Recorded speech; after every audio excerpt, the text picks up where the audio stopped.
The weight of the day begins to lift from your shoulders, releasing like morning fog dissipating in warm sunlight. Here, in this quiet moment, as you settle into comfort and stillness, an invitation presents itself, not to sleep, not yet, but to journey. To wander through a place where the ordinary world gives way to something altogether more enchanted.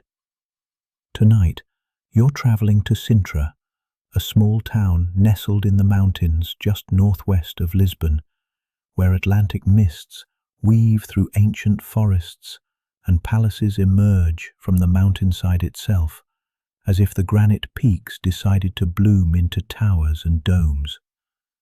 Perhaps you've heard whispers of this place before, how poets and artists have been drawn here for centuries, pulled by something ineffable in the landscape, how Lord Byron, that restless romantic, wrote letters describing it as a paradise unlike any other in Europe, how Portuguese royalty chose these cool, mist-wrapped hills as their summer refuge, building palaces that seemed to grow from illustrated manuscripts rather than architectural plans. Or perhaps Sintra is entirely new to you, waiting to reveal itself one gentle discovery at a time. The town rests in the Serra de Sintra, a small mountain range that creates its own weather, its own atmosphere, its own sense of time.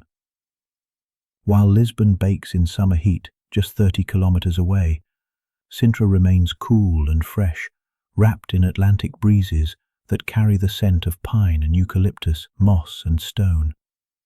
The mountains here aren't imposing or severe. They're rounded and green, covered in forests so thick that sunlight filters through in columns and patches, creating a perpetual twilight even at midday. You can already feel the change in the air. It's cooler here, yes, but there's something else. A quality of softness, as if the mist that so often wraps these hills has left its gentle touch on everything. The light behaves differently in Sintra. It doesn't strike surfaces so much as caress them, bringing out colours you didn't know existed in simple things like roof tiles and garden walls. Terracotta becomes rose gold, grey granite transforms into silver. The green of the forests contains multitudes: emerald, jade, sage, olive, each shade shifting with the movement of clouds overhead. This is a place of layers, where each era of human habitation has left its mark, without erasing what came before. The Moors built a castle on the highest peak in the 8th century, its walls following the natural contours of the granite cliffs. Medieval Christians added their churches and monasteries. Renaissance nobles carved out estates in the valleys.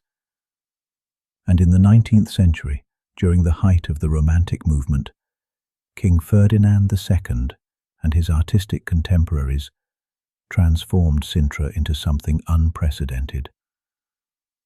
A living gallery of architectural ambitions, where Gothic towers stand beside Moorish domes, where Egyptian sphinxes guard English gardens, where every pathway leads to another unexpected view. But Sintra's magic runs deeper than human construction.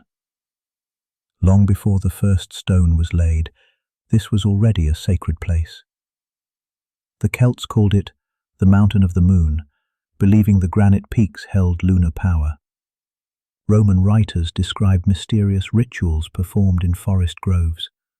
Even now, walking through certain parts of the forest, you can feel why ancient peoples considered this landscape holy. There's a presence here, patient and watching, in the twisted trunks of cork oaks that have stood for 500 years, in the moss that covers everything with emerald velvet, in the springs that bubble up from hidden sources deep within the mountain. The mist is Sintra's most faithful companion. It arrives without announcement, rolling in from the Atlantic, threading through valleys, wrapping palaces in soft obscurity. The Portuguese have specific words for each kind: Nevoeiro for the thick morning fog that fills the valleys, neblina for the fine mist that arrives with the afternoon sea breeze, bruma for the haze that makes distant views shimmer like watercolor paintings. You can feel the mist before you see it. The air grows heavier, softer. Sounds become muffled. The scent of wet earth and moss intensifies. You're entering a place where nature and human imagination have been in conversation for over 1,000 years. Every garden is a collaboration between human design and natural wildness. Gardeners here don't fight the landscape, they work with it, allowing ferns to colonize fountain basins, letting ivy claim walls, accepting that moss will eventually cover every surface that stays still long enough. The result is a kind of structured wilderness where you're never quite sure where cultivation ends and nature begins. The sounds of Sintra are subtle but constant. Water is everywhere, trickling through stone channels, splashing in fountains, dripping from leaves after the mist has passed. Birds call from the canopy, their songs different from lowland birds, adapted to penetrate the acoustic dampening of dense forest. In the evening, you might hear peacocks crying from palace gardens, their calls both beautiful and melancholic, like the landscape itself. And always, always, there's the wind moving through leaves, pine needles whispering, eucalyptus branches creaking, palm fronds rustling with a sound like gentle rain. As you prepare to explore this place, let yourself adjust to its rhythm. Sintra doesn't reward haste. You'll climb stone steps worn smooth by centuries of footsteps, pause in gardens where time seems to pool like water in a fountain basin. A carved stone face half hidden by ivy might catch your eye. A doorway opens onto an unexpected garden. The landscape reveals itself in layers, each turn offering something you didn't expect to find. The mist is beginning to gather now in the valleys below. Soft, silent, sure. Somewhere in those mist-veiled hills, palace lights are beginning to twinkle on, one by one, like the first stars in a green sky. The air carries the faintest hint of wood smoke from chimneys in the old town. It mixes with the eternal scent of pine, of damp earth, of centuries of rain on stone. The weight you carried at the day's start has fully dissolved now. In its place, something lighter, the gentle pull of curiosity, the quiet anticipation of discovery. Your journey into Sintra begins now. Gentle and unhurried, the mist rises to meet you. The journey to Sintra begins at Rossio Station in the heart of Lisbon, where the vaulted ceilings echo with departing announcements and the shuffle of travellers finding their platforms. You settle into a window seat on the regional train, the worn fabric soft beneath you, still holding the morning coolness despite the warming day outside. The carriage fills with a mix of locals heading home and visitors drawn by the same mysterious pull that brings you here, to trade the city's brightness for the mountains' shadowed mysteries. The train pulls away with a gentle lurch, and Lisbon begins to slide past your window. First, the grand boulevards and their plain trees give way to narrower streets lined with apartment buildings, laundry fluttering from wrought-iron balconies like colourful flags. The pastel facades, pink, yellow, mint green, gradually lose their polish as you move through the suburbs, each neighbourhood releasing its hold in turn. Construction sites appear and disappear. Modern shopping centres alternate with old quintas surrounded by crumbling walls. 20 minutes out, the city finally releases its grip. The landscape opens into fields where horses graze, their coats glossy in the afternoon light. Small farms appear, with orange trees heavy with fruit and vegetable gardens laid out in neat rows. The train follows an ancient route, one that connected Lisbon's royal court to their mountain retreat for centuries.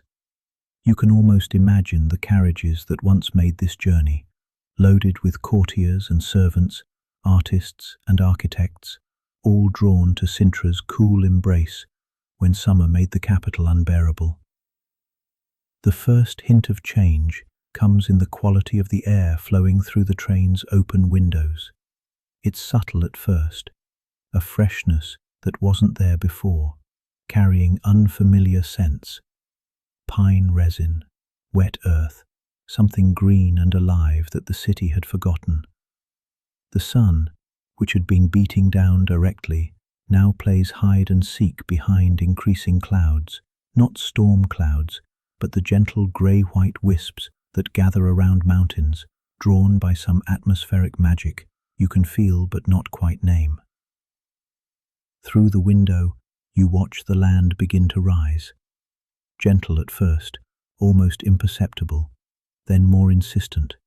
The farms give way to forest, not the managed woodlands of the plains, but something wilder. Cork oaks appear, their trunks stripped in sections to reveal the rust-red wood beneath the bark. Eucalyptus trees tower overhead, their pale trunks like columns, and their leaves shimmering silver-green in the filtered light. The train curves around hillsides now, and through gaps in the trees, you catch your first glimpses of the Serra de Sintra rising ahead. The mountains appear almost blue in the distance, wrapped in their perpetual mist. They're not sharp or jagged like alpine peaks, but rounded and soft as if worn smooth by centuries of Atlantic winds. Yet there's something commanding about them. Something that makes the landscape reorganize itself in their presence. All the valleys point toward them, all the clouds gather around them. Even the light seems to bend differently here, becoming softer, more diffused, as if filtered through layers of cooling mist. The train begins to slow, the rhythm of the rails changing from the steady clatter of the plains to a more careful, measured pace. You're climbing now, properly climbing, and the engine works harder, its sound deepening. Outside, the forest presses closer to the tracks. Ferns unfurl from the embankments. Moss covers the retaining walls in a thick green carpet. Water trickles down rock faces, leaving dark streaks and feeding the plants that seem to grow from every available surface. A tunnel swallows the train briefly, the darkness sudden and complete except for the warm lights of the carriage. When you emerge, the world has changed. The temperature has dropped noticeably, perhaps 10 degrees in the space of that darkness. The air that flows through the windows now is genuinely cool, carrying moisture that you can taste. This is the microclimate that makes Sintra unique, where the Atlantic Ocean sends its mists inland to wrap around these ancient peaks, creating a pocket of perpetual spring in a country known for its summer heat. The station appears almost suddenly, a modest building of white walls and blue tiles that seems to have grown from the hillside rather than been built upon it.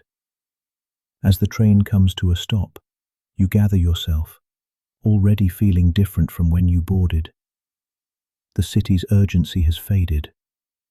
Something in the mountain air has already begun to slow your pulse, to adjust your rhythm to match this place of mists and mysteries.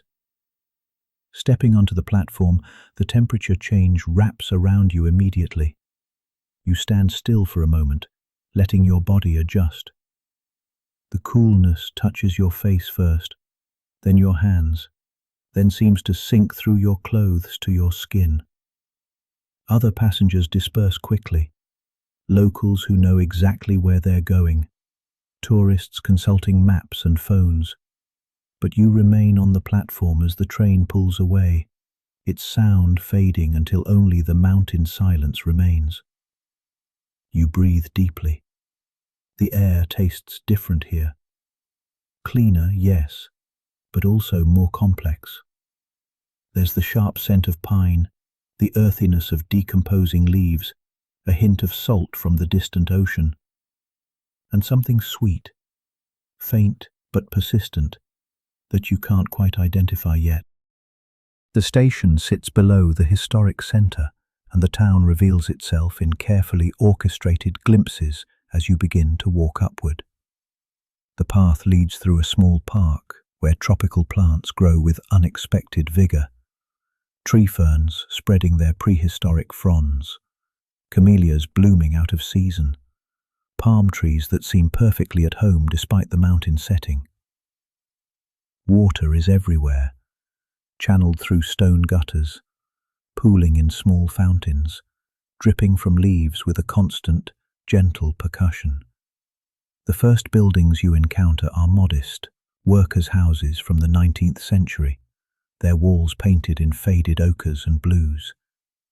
Even these simple structures have details that catch your eye. Decorative tiles frame doorways, windows are bordered with carved stone, worn smooth but still elegant. The street begins to narrow and steepen. Cobblestones, polished smooth by centuries of footsteps, require careful attention.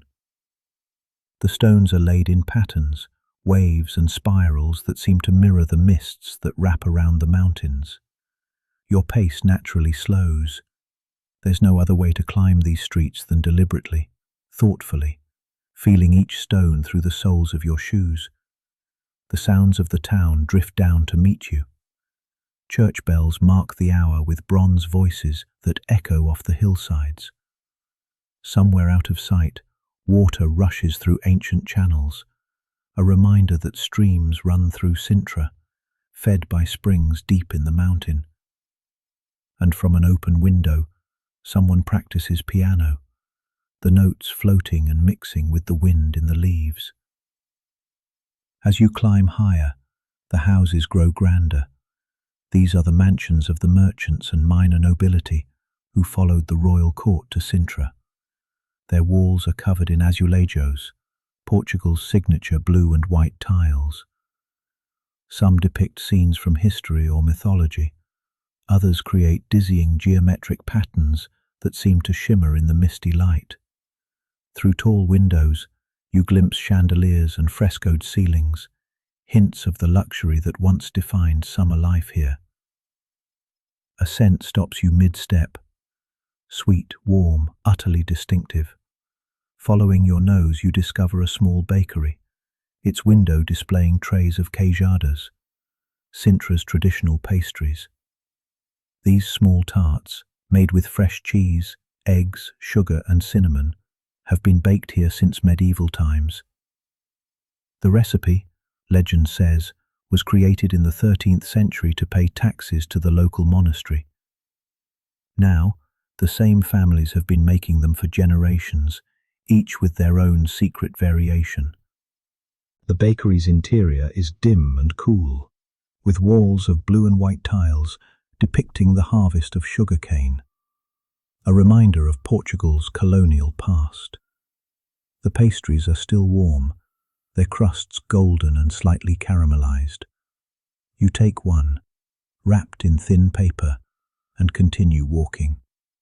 The first bite reveals layers of flavor, the tang of fresh cheese, the warmth of cinnamon, a sweetness that isn't overwhelming but perfectly balanced. It tastes of tradition, of recipes passed down through centuries, of a place that holds on to its customs even as the world changes around it. The street opens suddenly into a small square, and there, rising above the town, you see them, the towers and turrets of the palaces, distant but unmistakable.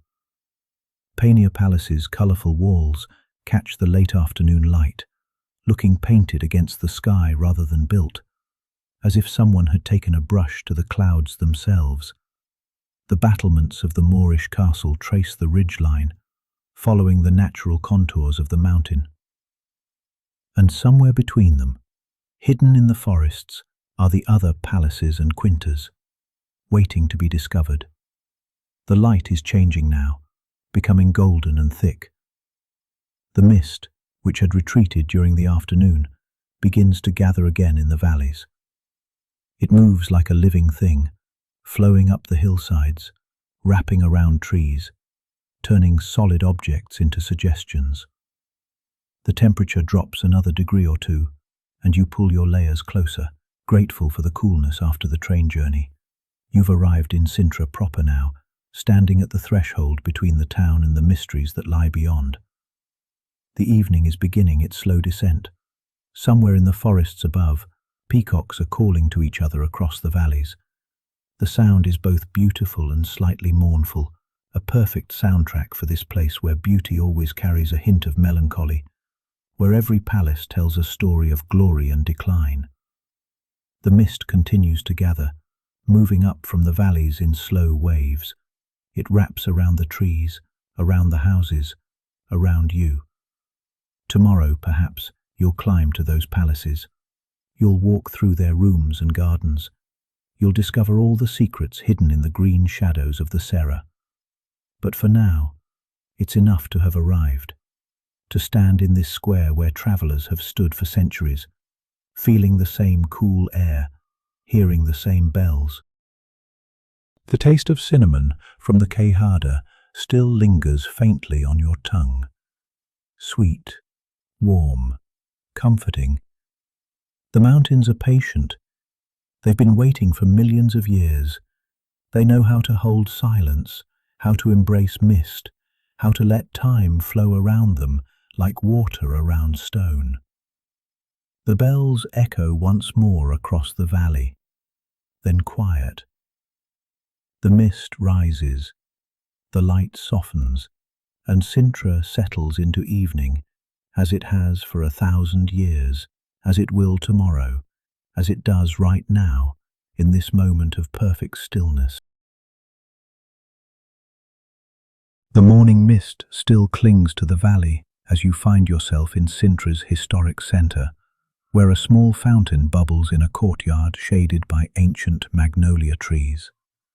The water runs clear and cold, fed by springs that have flowed through these mountains since before human memory. You cup your hands and taste it, mineral-rich, with a faint sweetness that speaks of its journey through granite and limestone, through roots and moss, through layers of time itself.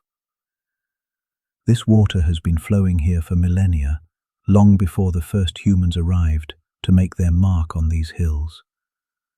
The Celts came first, perhaps 3,000 years ago, drawn by something in the landscape that spoke to their understanding of the sacred. They called this place Sintra, the mountain of the moon, believing that the granite peaks held lunar power, that the mists were the breath of their goddess. On certain nights, when the full moon rises over the Atlantic and bathes the mountains in silver light, you can understand why they thought so. There's something about how the moonlight interacts with the mist here, creating a luminescence that seems to come from within rather than above. In hidden groves throughout the forest, you can still find their marks, cup-shaped depressions carved into boulders where they made offerings, stone circles now overgrown with ivy and ferns. You run your fingers along these ancient carvings. The stone is cold, smooth from centuries of rain. The same mists that wrapped around Celtic ceremonies later touched Roman sandals as new conquerors climbed these paths. They found the sacred sites already here, the altars already built. Rather than destroy them, they added their own temples nearby, dedicated to Diana and Luna, their moon goddesses, finding sisterhood with the Celtic ones who came before. But it was the Moors who first shaped these heights into a true settlement. Standing on the castle walls they built, you feel the same Atlantic wind that their sentries felt 1,000 years ago. The stones beneath your palms are warm from the afternoon sun, worn smooth where countless hands have steadied themselves. From here, the view stretches all the way to the ocean, a silver line on the horizon when the mist clears. They understood water the way others understand music, as something to be channeled, celebrated, shaped into beauty. In the old gardens, you can still hear it, water trickling through channels they carved 8 centuries ago. Your fingers trace the geometric patterns in the tiles that line these ancient pools, feeling the slight indentations where the glaze has worn thin. Orange trees they planted still perfume the air, their blossoms white against dark leaves. When the Christian reconquest came in 1147, King Afonso Henriques took the castle after a siege that lasted weeks. But unlike many conquered Moorish sites, Sintra wasn't destroyed or abandoned. Perhaps the beauty of the place stayed the conqueror's hands. Perhaps they recognized something here worth preserving. The castle remained, repurposed but not demolished. The water systems continued to flow. The gardens evolved but weren't uprooted. For centuries afterward, Sintra existed in a kind of gentle sleep. Portuguese royalty would drift here in summer, when Lisbon grew too hot to bear. They built a palace in the town centre, nothing grand, just comfortable, home-like. You can identify it by its 2 enormous chimneys. They rise like white towers, like prayers made solid. Standing beneath them today, you look up through their hollow cores. Circles of sky float far above. The stone still smells faintly of wood smoke, centuries of fires, centuries of meals prepared, centuries of life lived in these rooms. You breathe it in. The scent is faint but persistent, like a memory that won't quite fade. The palace grew organically over generations, each king and queen adding rooms, adjusting spaces, leaving their mark without erasing what came before. Moorish geometric tiles sit beside Gothic arched windows. Carved ropes and anchors and sea creatures decorate doorways that lead to Renaissance chambers. Its architecture as autobiography, each era's story written in stone and tile and timber. But Sintra's true transformation came in the 19th century during the height of the Romantic movement, when artists and writers began to reject industrial rationalism in favour of emotion, nature, and the sublime. Lord Byron arrived in 1809, young and already infamous, fleeing scandal in England. He wandered these mountains, climbed to the Moorish castle, explored the forgotten quintas hidden in the forest. In letters home, he called Sintra perhaps the most delightful village in Europe, describing gardens where every species of tree and shrub mingles in wild profusion. His poetry about the place spread its fame across Europe, drawing other romantic pilgrims. Then came Ferdinand, the artist king, wandering these mountains in 1838. He found ruins on the highest peak, an old monastery shattered by an earthquake, stones scattered like broken teeth. But where others saw endings, Ferdinand saw beginnings.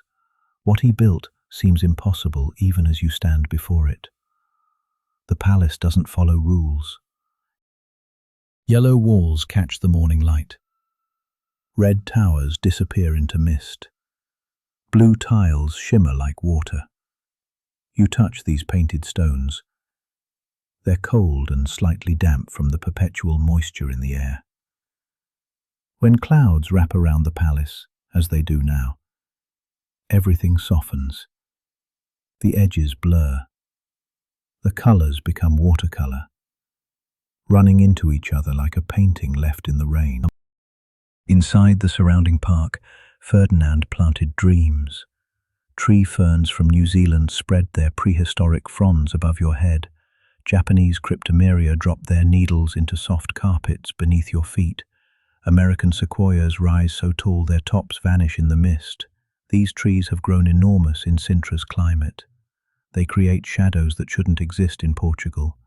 They make sounds, creaking, whispering, that belong to other continents. The aristocracy followed Ferdinand's lead. Throughout the 19th century, wealthy families built quintas throughout the Serra, each trying to outdo the others in creative extravagance. They hired architects who understood that in Sintra the impossible was expected. They created gardens where moss-covered statues emerge from fern groves, where underground tunnels lead to hidden lakes, where every path promises a surprise. The Quinta da Regalera took Sintra's strangeness even further. You descend into the initiation well, a spiral staircase that drops 9 levels into the earth. It was never meant to hold water. Your footsteps echo as you go down, down, down. The walls are damp, the air grows cooler with each turn. At the bottom, looking up through the spiral to the circle of sky above, you understand. This is a journey into the earth itself. Throughout these gardens, symbols hide in plain sight. Stone eyes watch from doorways. Moss-covered statues emerge from ferns. Tunnels lead to underground lakes where the water is black as night. You don't need to understand the meanings, the mystery itself is enough. The feeling of secrets held in stone, of purposes forgotten but still somehow present in the careful placement of every path, every pool, every carved surface. But there's another history here, quieter but perhaps more important. The story of the gardeners. For generations, the same families have tended these impossible gardens. Their knowledge passes from parent to child like heirlooms, which mosses to encourage, where to plant the orchids so they'll bloom, how to work with mist instead of fighting it. In the early morning, before anyone else arrives, you might see them. They move slowly through the gardens, trimming here, planting there. They know every tree by its particular lean, every path by the sound it makes underfoot. They're the keepers of the real secrets, not Masonic symbols or royal scandals, but simple truths. Which bench catches the first morning sun? Where to stand to hear water running through hidden channels? How to tell when the mist will clear by the way it clings to certain leaves? Their hands are always slightly dirty. Their movements are unhurried. They understand that in Sintra, patience is everything. Today, their descendants continue this work. They maintain the delicate balance between wilderness and cultivation that gives Sintra's gardens their unique character. Not quite wild, not quite tamed, but something in between. The mist is thickening now as afternoon gives way to evening. It rises from the valley floors, wrapping around tree trunks, softening the edges of buildings, turning the world into watercolor. Somewhere in the distance, church bells ring the hour, their bronze voices muffled by the moisture in the air. You realize that you're standing in a place where every stone has multiple stories, where every garden contains layers of meaning, where the landscape itself is a text written in earth and water, tree and stone. The accumulated dreams of centuries have soaked into the soil here. They rise with the mist. They settle with the dew. And tomorrow, when you walk the paths that Ferdinand walked, that Byron walked, that countless dreamers have walked before you, you'll add your own story to the layers, another thread in the tapestry that is Sintra, forever weaving, never complete. The mist continues to gather, thicker now, softer. It muffles all sounds until only the nearest water can be heard. That ancient fountain, still flowing, still offering its mineral sweetness to anyone who cups their hands and drinks. The gardeners have gone home for the evening. The tourists have descended back to Lisbon.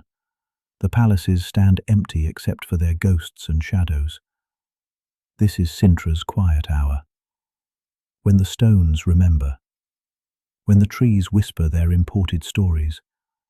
When the mist reclaims the mountains, as it has every evening for thousands of years, as it will tomorrow, as it does right now, in this moment of perfect stillness, where past and present dissolve into each other like sugar in water, like dreams in sleep, like footsteps in fog.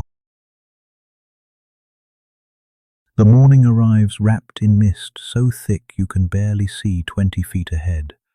This is perfect weather for wandering Sintra, when the familiar world shrinks to the immediate, when each turn in the path becomes a revelation, when gardens appear and disappear like dreams you're not quite sure you've had. You begin at Quinta da Regalera, entering through iron gates that creak softly on ancient hinges. The gravel path crunches beneath your feet, the sound muffled by the moisture in the air. On either side, tree ferns rise like green umbrellas, their fronds dripping steadily onto the path. Each drop makes its own small sound, different on gravel than on leaves, different on stone than on earth. The initiation well reveals itself gradually. First, just a circular opening in the ground, surrounded by moss-covered stones. Then, as you peer over the edge, the spiral staircase emerges from shadow, descending in tight curves into the earth. The stones are slick with moisture. You place your hand on the wall for balance and feel the coolness seep through your palm. Step by step, you descend. The light changes with each turn of the spiral. Direct sunlight at the top becomes filtered green through the moss and ferns that colonize the upper walls. Deeper still, it becomes something else entirely. A soft underwater quality that makes everything seem to glow from within. The moss here is extraordinary, fed by perpetual moisture and protected from direct sun. It covers everything in emerald velvet, so thick you could press your finger into it and leave a mark. 9 levels down, 9 spirals into the earth. At the bottom, you stand on a compass rose made of marble, now worn and cracked with age. Looking up through the spiral, the opening above seems impossibly distant, a perfect circle of sky that could be a moon, a sun, or simply a memory of light. The acoustics here are strange. Your breathing echoes. A drop of water falling from the walls sounds like a bell. A tunnel leads away from the well's bottom, completely dark after the first few feet. You trail your hand along the wall as you walk, feeling the rough stone give way to smoother surfaces, then rough again. The darkness is complete, tangible, like walking through black velvet. Your other senses sharpen. The sound of your footsteps, the smell of wet stone and earth, the taste of minerals in the air. Then, suddenly, light ahead, you emerge into a grotto, where water cascades over rocks into a series of pools. The transition from darkness to filtered green light makes everything seem hyper-real. Japanese camellias bloom impossibly red against the green. Brazilian tree ferns spread fronds the size of dining tables. Plants that should never grow together thrive here in Sintra's microclimate. Orchids from Asia climbing trees from South America. African succulents growing beside European ferns. Stone paths wind through this botanical impossibility, crossing and recrossing a stream via stepping stones placed just far enough apart to require attention. The water is clear enough to see the bottom, where small fish dart between shadows. Carp, perhaps, or something else, it's hard to tell in the dappled light. They move like thoughts you can't quite catch, there and then, gone. You follow the path upward, leaving the Quinta's depths for its upper gardens. A corridor of camellias guides you to a small chapel, its door standing open. Inside, every surface is covered in shells and stones pressed into mortar centuries ago. Scallop shells from the Atlantic, smooth river stones, fragments of blue and white pottery. When you speak, just a whisper, the shells seem to catch the sound and hold it, creating an echo that lasts longer than it should. The air in here is cooler, older somehow, like breathing in time itself. Back outside, you discover a tower half hidden by ivy. The stone steps spiral upward, worn into deep curves by countless feet. At the top, the view is deliberately limited, not the grand panorama you expected, but a carefully framed glimpse of Penna Palace through pine branches. Someone designed this constraint, Someone understood that sometimes less is more, that mystery is better than revelation. You rest on a stone bench placed, it seems, at random beneath an enormous cedar. But when you sit, you understand. It faces nothing but forest, just trees and mist and the sound of wind moving through needles. This is its gift, this nothing that is everything. The path leads you back into town, past the Quinta's walls and onto cobblestone streets, still wet from the morning mist. The National Palace looms ahead, its two conical chimneys rising like exclamation points against the grey sky. This close, you can see how massive they are, each one wide enough to fit a small room inside, tall enough that clouds sometimes wrap around their tops. You pause in the palace square, where pigeons gather around an old fountain. The water here has been running for 600 years, they say, never stopping, fed by springs deep in the mountain. You sit on the fountain's edge and feel the coolness radiating from the water. The stone is smooth, polished by countless others who have sat here before you. How many travelers over how many centuries have paused at this exact spot, feeling this same coolness, hearing this same water? From the square, a path leads upward into the forest. The transition from town to wilderness happens within steps. One moment you're on cobblestones, the next on a dirt trail carpeted with pine needles. The sound of the town, voices, footsteps, the occasional car, fades until all you hear is wind in the trees and your own breathing, which has deepened with the climb. Cork oaks line the path, their trunks stripped of bark in sections, revealing the rust-red wood beneath. The harvested cork will become bottle stoppers, insulation, 1,000 useful things. But here, still on the tree, the exposed wood looks like wounds that don't hurt, like the tree has partially undressed, comfortable in its vulnerability. You touch the exposed cork.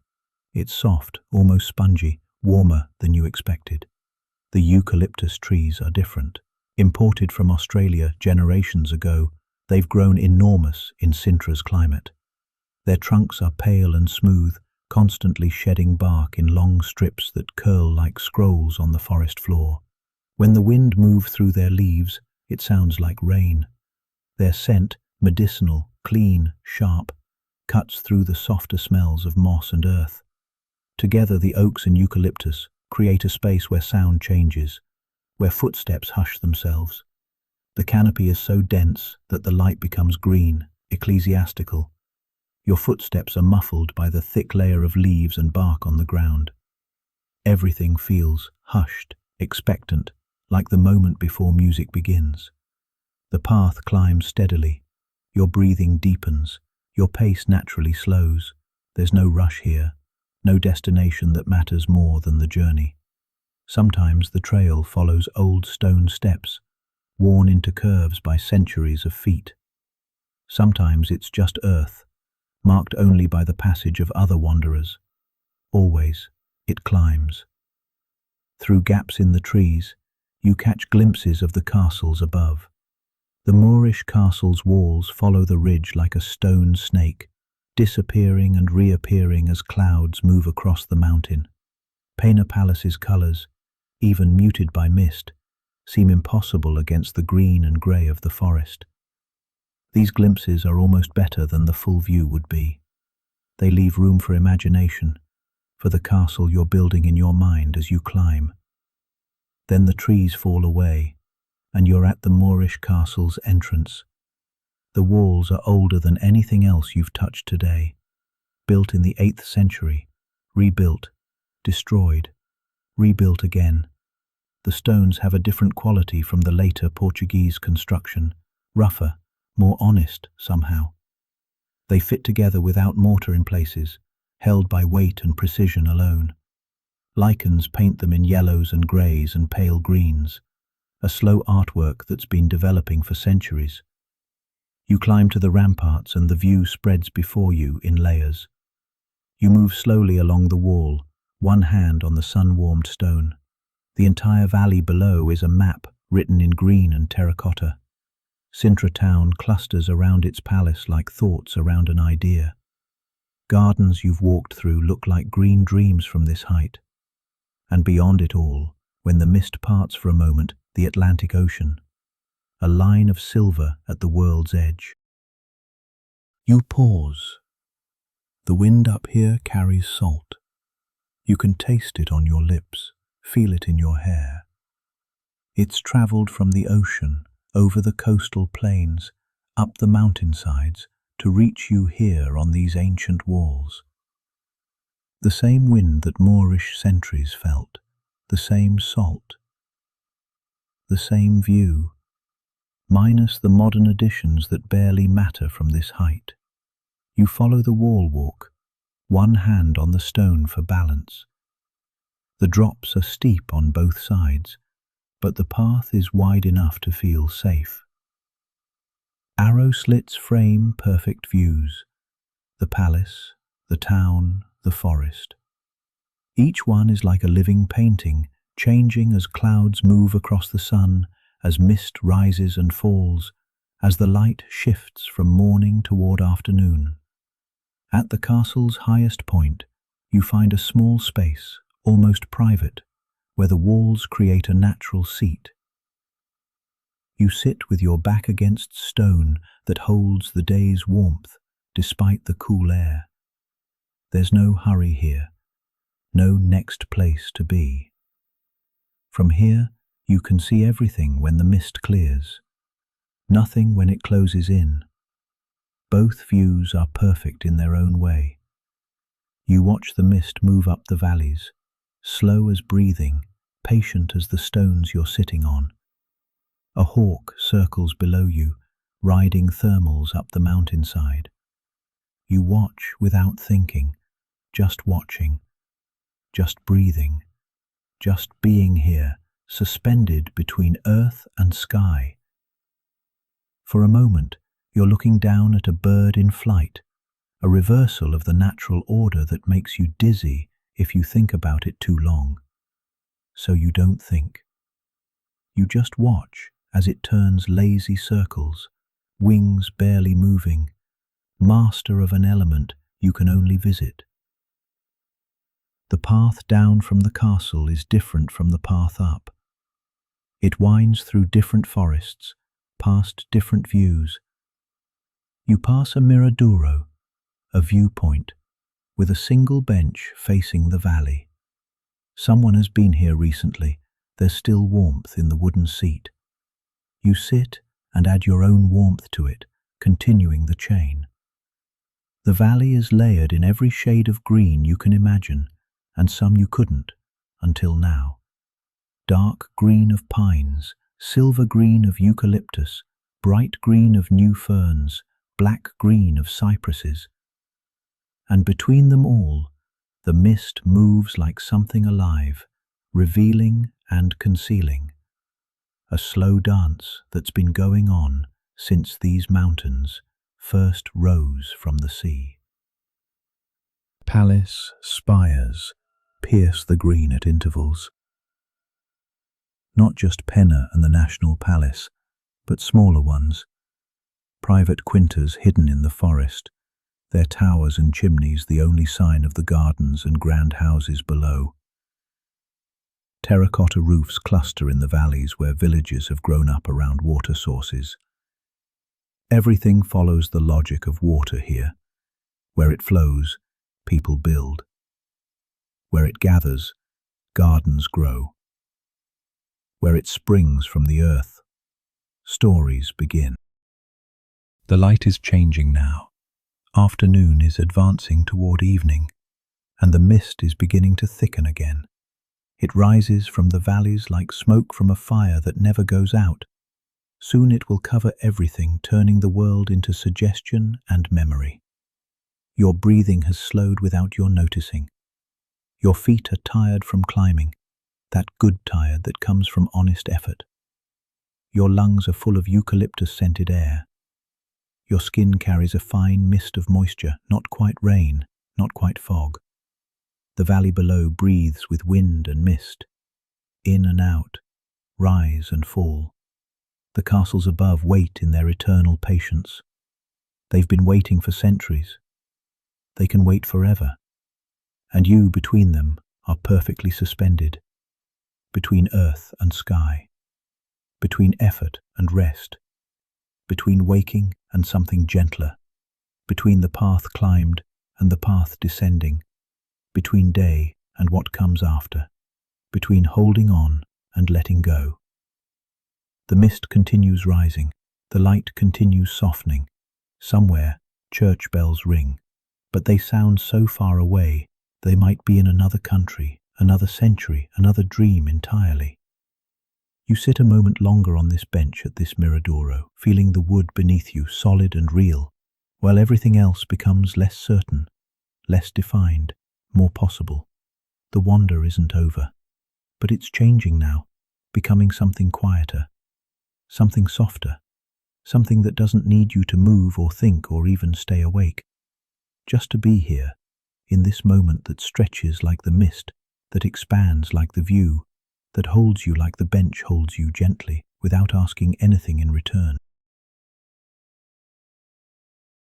The path from the Miradoro descends through a different forest, older and quieter, where the afternoon light filters through leaves like honey through amber. Your steps are slower now, not from tiredness, but from a natural matching of rhythm to the day's declining energy. The stones beneath your feet are carpeted with pine needles so thick they silence every footfall. Montserrat Palace appears gradually through the trees, not the bold statement of Penna, or the ancient authority of the Moorish castle, but something more subtle. Its Moorish arches and Indian domes emerge from the green like thoughts half remembered, rendered in pale stone that Sir Francis Cook chose to echo both Sintra's Islamic past and his own travels through the Orient.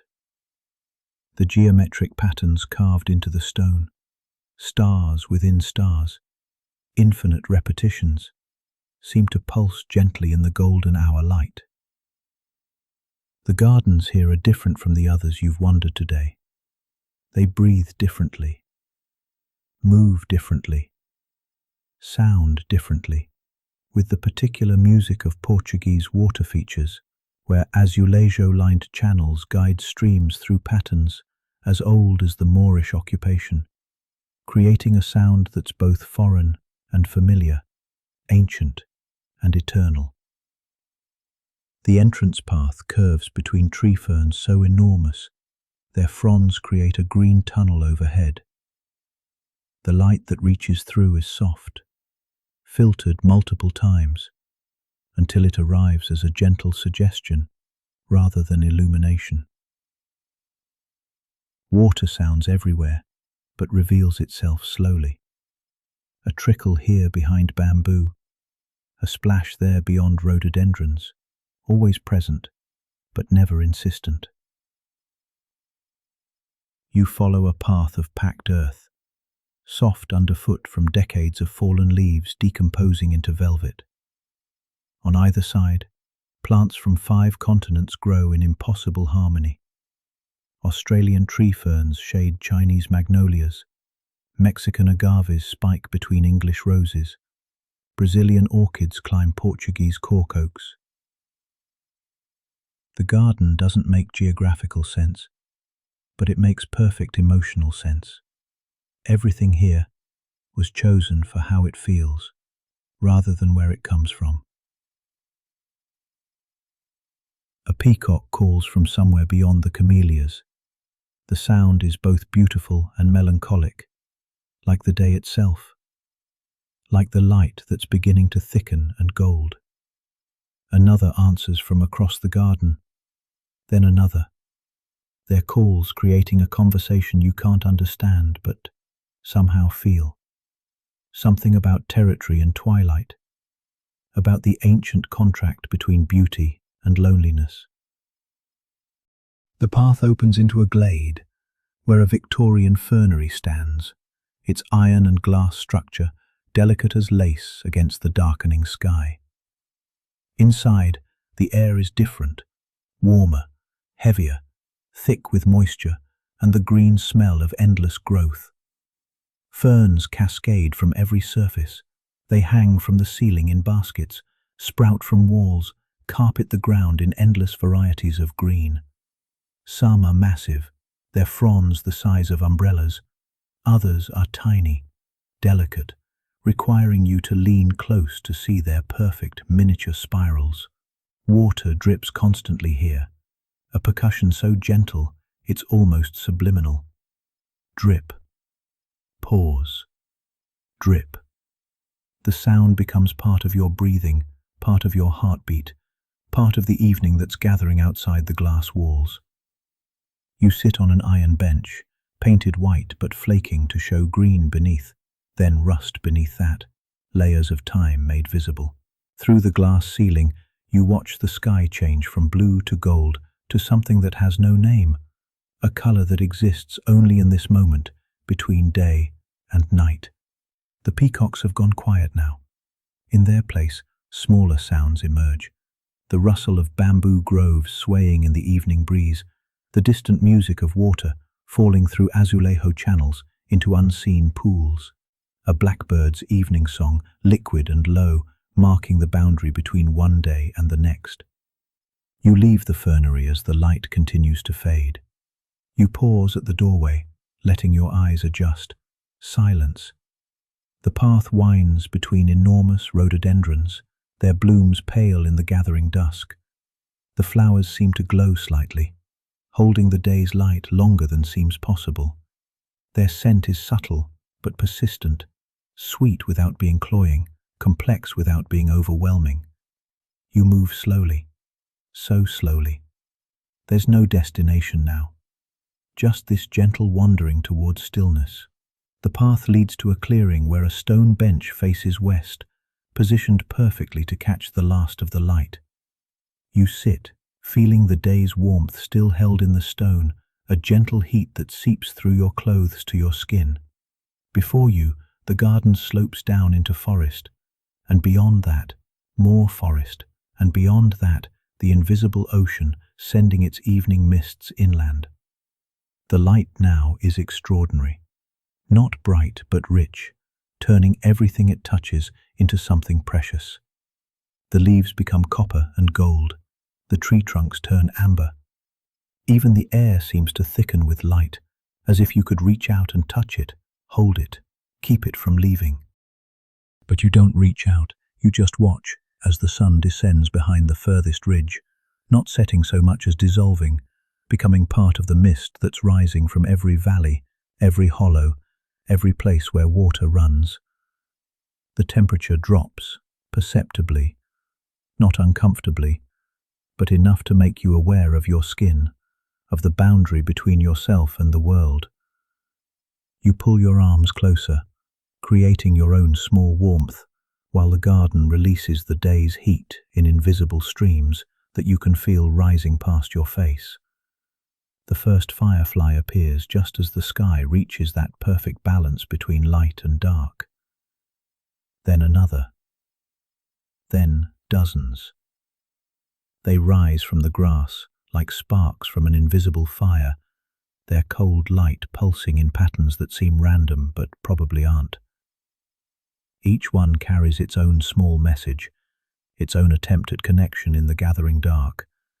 They drift between the trees, sometimes close enough that you could catch one, though you don't. Their light is better free, better mysterious, better dancing just beyond reach. Through the trees below, other lights begin to appear, the windows of quintas hidden in the forest, each one a small world unto itself. You imagine the lives inside. Families gathering for evening meals, solitary readers settling into chairs, children being told it's time for bed. Each light is a story you'll never know, a life parallel to, but separate from your own journey through these gardens. The mist is thickening now, rising from the valleys in waves you can actually see in the half-light.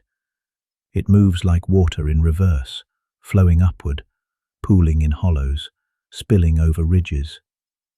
Soon it will cover everything, turning the world into a soft dream of itself. From somewhere far below, a train whistle sounds, long and low and somehow sad. The last train to Lisbon. The sound carries further in the evening air, bouncing off hillsides, multiplying into echoes that fade so gradually you can't tell exactly when they end and silence begins.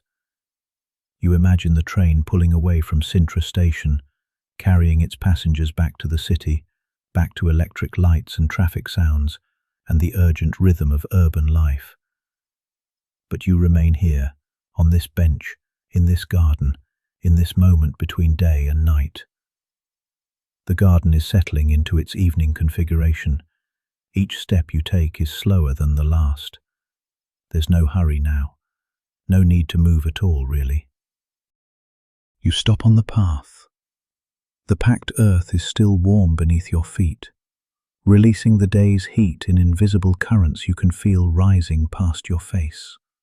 Silence deepens. The day flowers are closing. You can actually hear the soft whisper of petals folding inward. In their place, moonflowers planted during Monserrate's romantic era begin their nightly unfurling. These particular blooms, brought from Brazil by Sir Francis Cook himself, open so slowly you could watch for minutes and barely see the movement. Only water sounds now, only your breathing. The path back is barely visible, but your feet remember.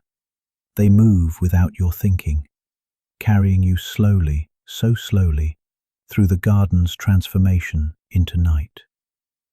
A fountain you hadn't noticed before becomes audible as other sounds fade. Its water music is constant but complex. Splash and trickle, murmur and flow. The sound seems to pull you toward drowsiness, toward that soft edge where consciousness begins to blur. You stand, eventually, slowly, feeling your body resist leaving this perfect spot. As you walk, the garden reveals its night self.